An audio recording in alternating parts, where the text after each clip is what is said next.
अस्सलाम वालेकुम दोस्तों, डेली अपडेट्स में खुश आमदीद। दोस्तों, भारतीय रियासत बिहार में तरबियती परवाज के दौरान इंडियन आर्मी का तैयारा हिचकोले खाते हुए जमीन बोस हो गया और पायलट्स को इमरजेंसी में जहाज से कूदकर अपनी जानें बचाना पड़ी।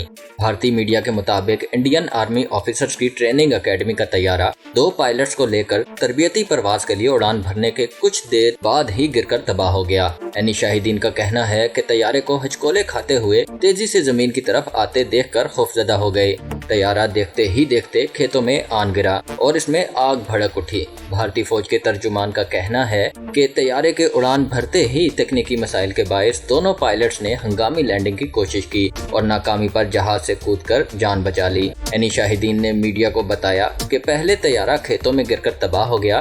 इसके 2 पायलट्स पैराशूट की मदद से नीचे उतरे, जिन्हें मामूली चोटें आईं। भारतीय फौज ने तैयारा हादसे तहकीकात के लिए इंक्वायरी कमेटी तश्कील दी है। ताहम भारतीय फौज के तैयारों के गिरने का ये पहला वाकया नहीं है। नाकिस और पुराने तैयारों के इस्तेमाल पर भारतीय फौज के अफसरान हुकूमत से वावेला करते नजर आए हैं। अब तक के लिए इतना ही दोस्तों। मजीद अपडेट्स के लिए मेरे चैनल डेली अपडेट्स को सब्सक्राइब कीजिए और बेल आइकन पर क्लिक कीजिए ताकि मजीद आने वाली वीडियोस आप तक सबसे पहले पहुंच सकें। अल्लाह हाफिज।